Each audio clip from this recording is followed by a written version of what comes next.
All right, in this video, I'm going to tell you guys what is the biggest trap that people have in growing. And it's getting loud, so I'm getting out of.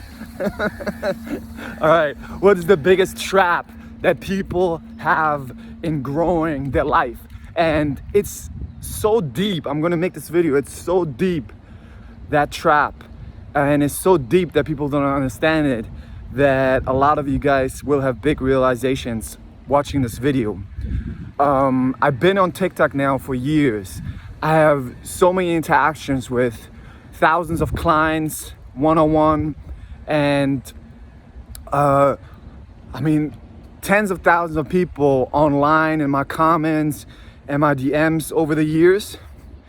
And the biggest thing that I see is that people have the impression that they're doing self-growth, but in reality, they are just feeding their patterns. What do I mean with that? So most people who come from trauma look for control and safety because that's what they didn't have when they were children, or when they were younger. They didn't have control and safety. They were maybe abandoned, or anything happened for them to not feel hot floor, that's safety. And now their need is that safety and control. The problem is that a lot of these teachings out there promise you safety and control, but they actually don't teach you how to grow and what's important for growth.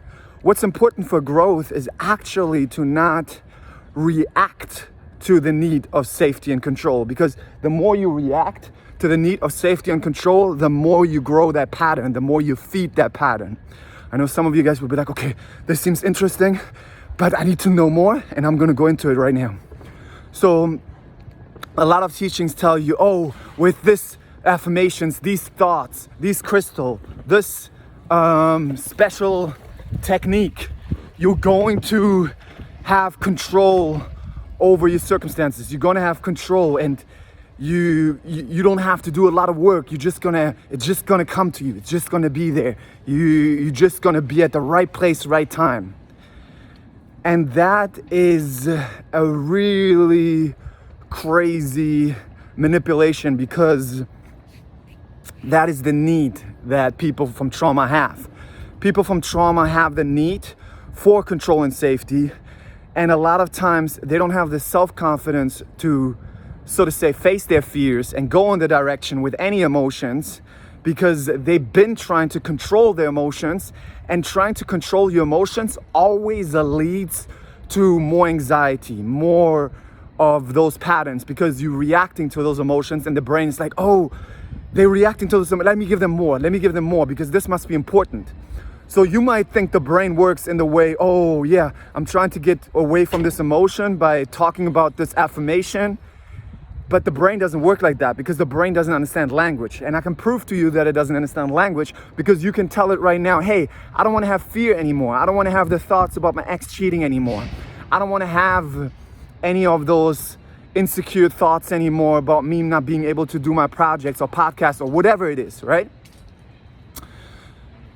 Say it to the brain. The brain's going to be like, excuse me, sir. I'm not speaking. Sorry. I no comprendo. And it doesn't even say that, right?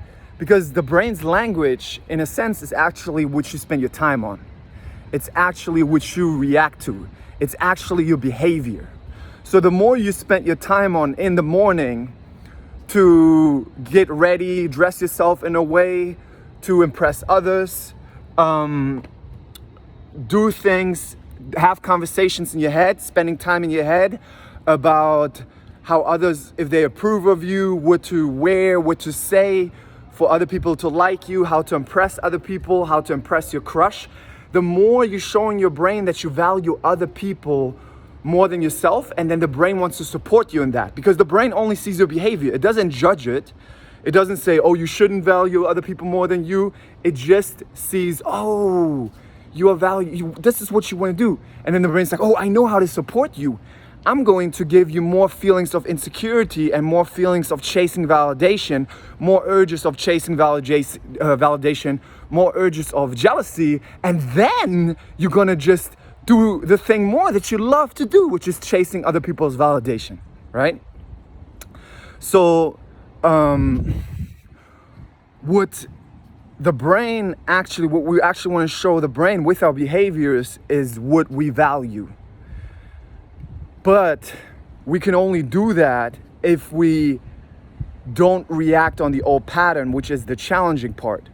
Because the old pattern, the brain thinks, oh, you want control, you want safety, and it saw from your experience what things are dangerous to you.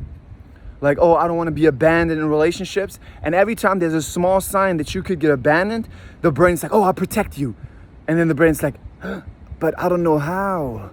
I don't have arms to hold you back. I don't have fingers to text you a message.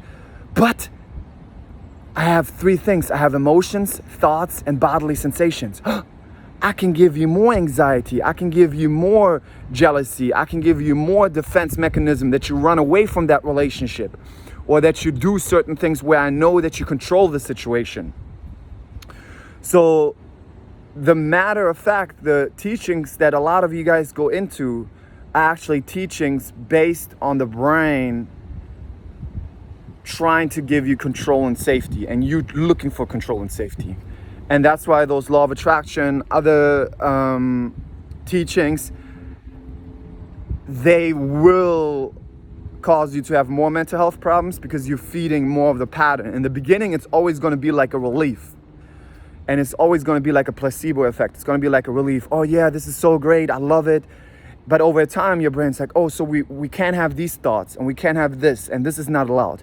And the brain will always focus on the danger. Okay, well, no, not these thoughts, not these thoughts. And you go more scared and scared of these thoughts. And you might have already realized that. So the biggest thing that I've seen people is, number one, that they get brainwashed by teachings that promise them comfort, and getting away from discomfort, getting away from anxiety, which will cause more anxiety and more mental health problems. And the second one is just pure laziness. It's just they don't want to work. And if you don't want to work, if you don't want to, and I see already like people tensing up right now when I say that, because they don't want to have resistance, they don't want to have anxiety, and they're looking and chasing the teachings that give them the growth easy. And that's not going to happen.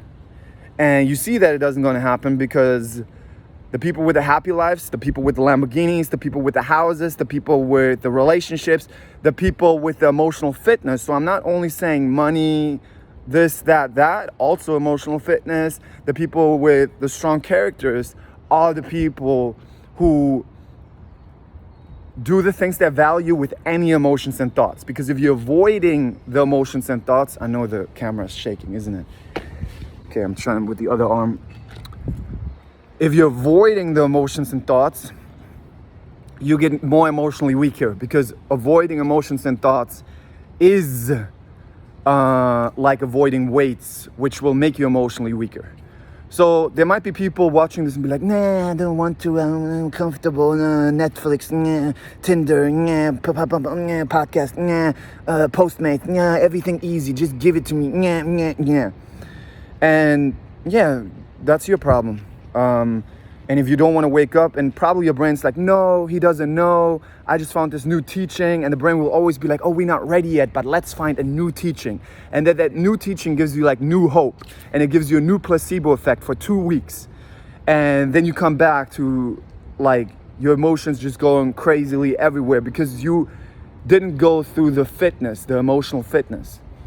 The same way like people who don't want to work out and they think they can just like get stronger by whatever, taking this pill or that pill. And it's not that way. You have to do the work. But the cool thing is that when you do the work, you get stronger and everything actually gets easier. You will be more productive because you practice mindfulness. You practice focusing on the present moment, focusing on the things that you value. So the second and really the third part is people don't want to be uncomfortable, and they're just lazy, and they chase teachings and excuses like, I have ADHD. And then when I tell them that they can get rid of ADHD, on my last ADHD video, you know how much hate I got? It was like, no, you don't know it's genetic, because they want to have that excuse because they're scared to do the things they want to do, because they think they cannot do it, and at least they have an excuse where they can say, oh no, this is my sickness, I have this. And it's not true. Everybody who I work with who does the tools or practice the tools, including me, got rid of ADHD. So it's really just building skills, and it's so funny that they get so angry, you know? And you know why they get so angry? Because they're scared that other people are gonna do it, and then they don't have an excuse anymore. So check yourself. I'm serious, like check yourself.